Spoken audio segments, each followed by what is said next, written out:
ሲንቄ ባንክ የኢትዮጵያ ቴሌቪዥን የስፖርት ዘገባዎች ስፖንሰር ነው። እጅግ አድርገን እናመሰግናለን። ቀዳሚ ወዳደረግነው ዜና አልፋለሁ። የዋሊያዎቹ አሰልጣኝ መሳይ ተፈሪ የጅቡቲን ጨዋታ ማሸነፋቸው ለብሔራዊ ቡድኑ ትልቅ ትርጉም እንዳለው ተናገሩ። በሂደት ጥሩ ቁመና ያለው ቡድን መገንባት እንደሚቻልም አሰልጣኙ ተናግሯል።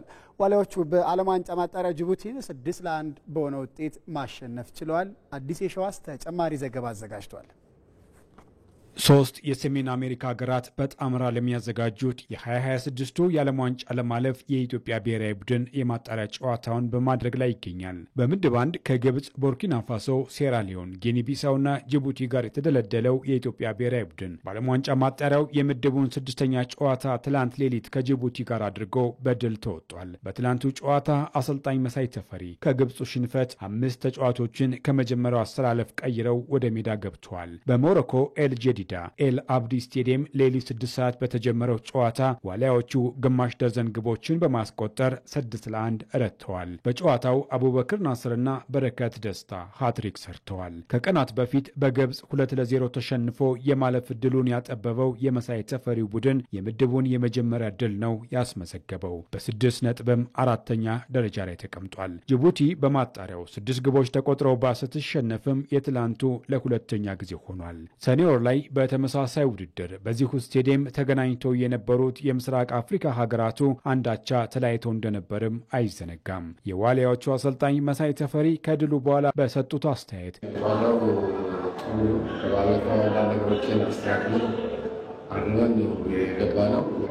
ብዙ ትርጉም አለው። ሞራል ለቀጣይ ጊዜያቶች ለእኔም ለልጆችም ለአጠቃላይ ለስፖርቱ ቤተሰብ ሞራል ነው የሚሆነው። ከ2 ዓመት በኋላ ወደ ቡድኑ ተመልሶ ሃትሪክ የሰራው አቡበክር ናስር ያው ከረጅም ጊዜ በኋላ ጎል ማስቆጠር ለኔ በጣም ደስታ ነው። ምክንያቱም ከ2 ዓመት በላይ ነው ጌም ካረብ እና ለቀጣይም ጊዜ ይሄ መነሳሻ ነው የሚሆነኝ እና ይሄ ጨዋታ ለኛ አሪፍ ነበር። ውጤቱ በጣም ያስፈልገን ነበር። ሌላው ሃትሪክ የሰራው በረከት ደስታ በበኩሉ የመጀመሪያ በብሔራዊ ቡድን አድርጌ የሰራሁበት ጨዋታ ነው።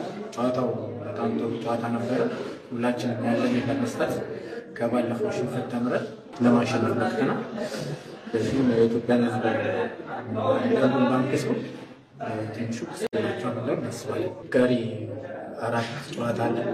እሱን ጨዋታ ከእግዚአብሔር ጋር ለማሸነፍ የኢትዮጵያ ሕዝብ ከጎናችን ከሆነ ለማሸነፍ ጅቡቲ ላይ 6 ግቦችን ማስቆጠራቸው ቡድኑ ያለበትን የግብዳ መሰረዝ መቻሉን የተናገሩት አሰልጣኝ መሳይ በሂደት ጥሩ ቁመና ያለው ቡድን መገንባት እንደሚቻሉም ገልጸዋል። ብሔራዊ ቡድኑ በፊፋ እግር ኳስ ደረጃ ግርጌ ላይ የምትገኘውን ጅቡቲን ቢያሸንፍም በርካታ ክፍተቶች እንዳሉበት በጨዋታው መመልከት ተችሏል። በጅቡቲው ድልም ሆነ በግብፁ ሽንፈት የተገኙትን ጥቂት የግብ ድሎችን ያለመጠቀም ችግር በቡድኑ ላይ ጎልቶ የሚታይ ክፍተት ሲሆን ታክቲካል ዲሲፕሊን ያለመኖር ተጫዋቾች ኃላፊነታቸውን ያለመጠቀምና ሚናቸውን በተገቢው መንገድ ያለመወጣት ክፍተት እንዲሁም የተጋጣሚውን አቅምና ሁኔታ ያለመረዳት ችግር በሁለቱ ጨዋታዎች የታዩ ችግሮች እንደሆኑ ነው የተመላከተው።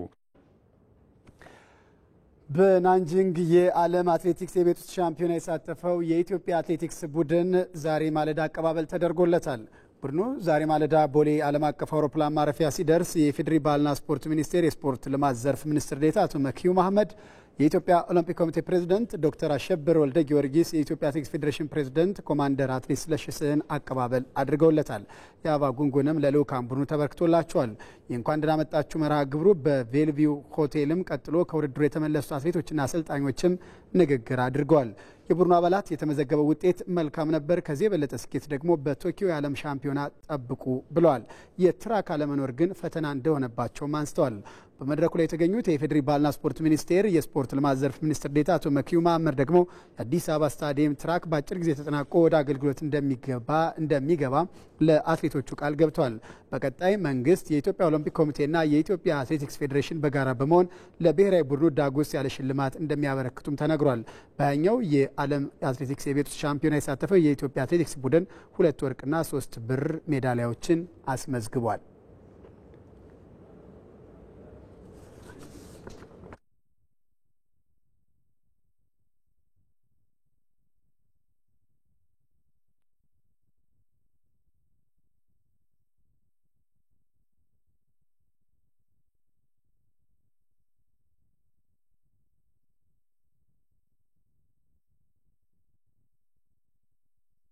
ዛሬ ማለዳ አትሌቶቹና እንደዚሁም ደግሞ የልኡካን ቡድኑ አቀባበል ሲደረግለት ባልደረባችን ዮሴፍ ሹምዬ በስፍራው ተገኝቶ የአትሌቶቹና እንደዚሁም የፌዴሬሽኑንም የባህልና ስፖርት ሚኒስቴር አመራሮችንም አናግሯል። አስተያየታቸውን እንከታተል።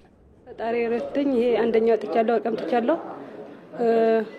ጥሩ ነው። ጥሩ ዝግጅት አድርጌ ነበር እና እዛ ሄጀም ጥሩ ውድድር ነው ያደረኩት። ፈጣሪ ለረዳኝ ደግሞ አመሰግናለሁ። ውድድሩ በጣም አሪፍ ነበር። ያው እዛ የነበረው ውድድር በጣም ጠንካራ የሆነ ፍክክር ነበር። ብር ሜዳሊያ አምጥቻለሁ። በጣም ደስ ይለኛል። ኢንዶር ወክዬ ስለማላቅ መሰለኝ በጣም ነበር የሚያስፈራው። አውትዶር ላይ ሰዓት አለኝ ሚኒመም ማሟልቼ ነው ሄድኩት። በርግጥ ግን ኢንዶር እንደመጀመሪያዬ ማጣሪያ ላይ እየተለማመድኩት ሄድኩ እንጂ ያስፈራል። እንደመጀመሪያ ብር ማምጣቴ በጣም ደስ ብሎኛል። ቆንጆ ነበር የነበረው ቆይታ። ከዚህ አስበን ከሄድነው አንፃር ያው ሙሉ ለሙሉ አሳክተናል ብለን ባንልም ግን እንዳጠቃላይ ቆንጆ እንቅስቃሴ ነው ያደረግነው። ቆንጆ ውጤት ይዘን መተናል ብዬ አስባለሁ። ይሄን የመሰለ ጠንካራ ውጤትና እኛንም ለወደፊትም ጥሩ ምልክት ያየንበትን ውድድር አድርጋችሁ ስለመጣችሁ አመሰግናለሁ። እንኳን ደህና መጣችሁ ማለት ፈልጋለሁ። እንደዛው ቃል እንደገባችሁ ድልን ይዛችሁ ከዓለም ሶስተኛ ከአፍሪካ አንደኛ ወጣችሁ ስለመጣችሁ ኢትዮጵያ በእናንተ ኮርታለችና እንኳን ደስ አለን፣ እንኳን ደስ አላችሁ ማለት ነው። ዓለም ዋንጫ ውድድር ስትሉ በትራክ ትሬኒንግ አድርጋችሁ የምትሄዱት ማለት ነው። በዛ ደረጃ ስትል ለእናንተ ክፍት እንዲሆን እናደርጋለን። አፍሪካውያን የእግር ኳስ ዳኞች በፍጥነት እያደገ ከመጣው የእግር ኳስ ሂደት ጋር ለመጓዝ ራሳቸውን ማዘጋጀት እንደሚጠበቅባቸው ተገለጸ። በአህጉሩ ያለውን የዳኝነት ደረጃ ለማሻሻል እንደ ተጫዋቾች ሁሉ ከታችኛው የእድሜ እርከን ጀምሮ መስራት አስፈላጊ መሆኑንም የፊፋ ኢንስትራክተሮች ተናግረዋል። አንተነህ ሲሳይ ተጨማሪ ዘገባ አዘጋጅቷል። በ2022 የኳታር ዓለም ዋንጫ አፍሪካ ከኤዥያ እኩል 6 ዋና ዳኞችን አስመርጧል። አፍሪካውያን የእግር ኳስ ዳኞች በቅርብ ዓመታት ትልልቅ ውድድሮች ላይ በብዛት የመመረጥ እድል ቢያገኙም ደረጃቸው ከፍ ያሉ ወይንም ደግሞ ወሳኝ ምዕራፍ ላይ የሚገኙ ጨዋታዎችን ለመምራት ግን አሁንም ብዙ የቤት ስራ ይጠብቃቸዋል። ቪክቶር ጎሜዝ ይባላል። ደቡብ አፍሪካዊ ዳኛ ነው። በኳታር ዓለም ዋንጫ አርጀንቲና ከኒዘርላንድ የተገናኙበትን ወሳኝ ሩብ ፍጻሜ ጨዋታ መርቷል። አሁን ፊቱን ወደ አሰልጣኝነት ያዞረው ቪክቶር ጎሜዝ የአፍሪካን የዳኝነት ደረጃ ለማሻሻልና ከሁሉም አቅጣጫ የሚገጥሙ ፈተናዎችን ለመወጣት እንደ ተጫዋቾች ሁሉ የዳኞችንም ስልጠና ከትንሽ ዕድሜ መጀመር ያስፈልጋል ይላል። የዳኞች ፈተና ዓለም አቀፋዊ ነው፣ የአፍሪካ ብቻ አይደለም። ዋናው ጉዳይ ዳኞችን ገና በታዳጊነታቸው መመልመል ያስፈልጋል። ተጫዋቾች ላይ እንደሚሰራው ሁሉ ዳኞችንም በዛው መንገድ ማውጣት ግዴታ ነው። ሌሎች ባለሙያዎችም ይህንኑ ሀሳብ ያጠናክራሉ። እኛ ቱቢዮንስ የመጣንበት መንገድ ልክ አይደለም። ቶታሊ ሪክሩትመንታችን ዳኛን እየመለመልን ይዘን አመጣን እዛ ላይ ያደረስንበት መንገድ ልክ አይደለም። ችግሮች አሉ።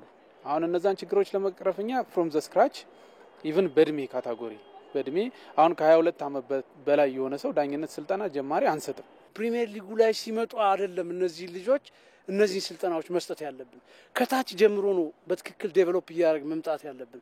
አሁን እኛ ጋር ወደ ታች ከወረድን እንደዚህ አይነት አሰልጣኞች አሉ ነው ትልቁ ጥያቄ ነው። በዳኝነት የፊፋ ኢንስትራክተሮችና ባለሙያዎች የሀገሩን የዳኝነት ሁኔታ በተመለከተ ከኢትዮጵያ ቴሌቪዥን ጋር ቆይታ አድርገዋል። ለመሆኑ ዳኞችን ለማብቃት በኢትዮጵያ ያለው ተሞክሮስ እንዴት ያለ ነው? እኔ እንደ ፊፋ ኢንስትራክተርነቴ ትልቅ ለውጥ አይቻለሁ። በዚያው ልክ ቁርጠኝነት አለ። መጀመሪያ መማር፣ ከዚያ በተግባር መፈተን ብሎም ትልቅ ደረጃ መድረስ ያስፈልጋል። ሁሉንም ነገር በተግባር ለመግለጥ አሁንም ብዙ ስራዎች ይጠይቃል።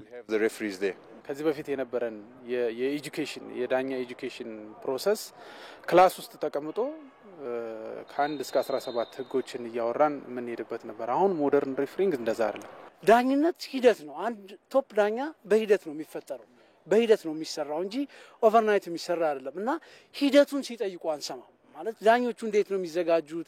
እንዴት ነው እነዚህ ዳኞች የሚመለመሉት? ከምልመላው ጀምሮ እንዴት ነው ዴቨሎፕመንቱ የሚሰራው? ስልጠናው ምን ይመስላል? እንዴት ነው ፕሮሞሽኑ የምታሳድጓቸው?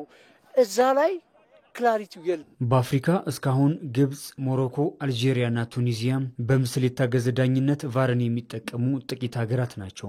ለመሆኑ ቫርን ጨምሮም ሌሎች ቴክኖሎጂዎችን ከመጠቀም አንጻር የካፍ ግምገማና አቅጣጫስ ምንድን ነው? ከ2018 የሩሲያ ዓለም ዋንጫ ጀምሮ እየተጠቀምን ነው። ካፍ የቫርን ቁጥር የማሳደግ እቅድ አለው። ፊፋ እውቅና የሰጣቸው ቴክኖሎጂውን የጀመሩ ሀገራቶች አሉ። በዚያው ልክ ባለሙያዎችንም አፍርተናል። ይሄ ጥሩ ጅምር ነው።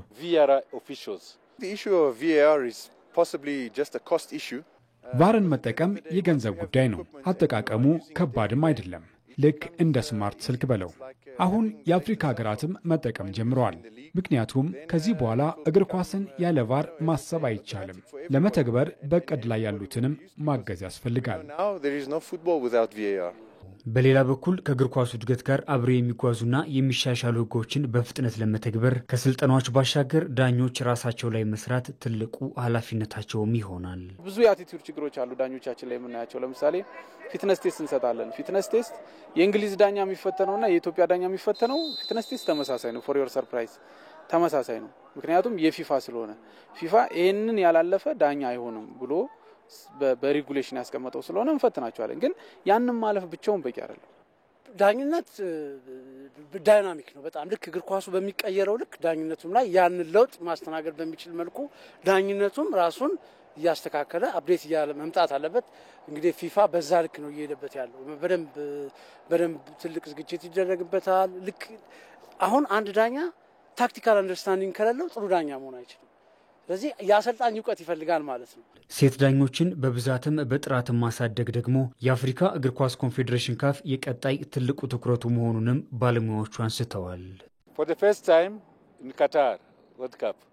በኳታር ዓለም ዋንጫ ለመጀመሪያ ጊዜ ሴት ዳኛችን መርታለች። በአፍሪካ ዋንጫም በተመሳሳይ። አሁንም ለመጪው ዓለም ዋንጫ ፊፋ እውቅና የሰጣቸው በቂ እጩዎች አሉን። በአህጉራችን ብዙ ተሰጥኦ ያላቸው ሴቶች አሉ። እነሱ ላይ እየሰራንም እንገኛለን። ትልቅ ለውጥ አለ። መጪው ጊዜ ብሩህ እንደሚሆን አምናለሁ። ተመልካቾች በዚህ ጉዳይ ከደቂቃዎች በኋላ በኢቲቪ መዝናኛ ቻናል የቀን 7 ሰዓት የስፖርት ዜናችን እንግዳዎችንም ጭምር የምንጋብዝ ይሆናል። እንድትከታተሉን እንጋብዛለን። ሀብታሙ ካሴ ነበርኩ። ለሰዓቱ ያዘጋጀናቸው የስፖርት ዘገባዎች ተጠናቀቁ። ሰናይ ቀንን ተመኘ።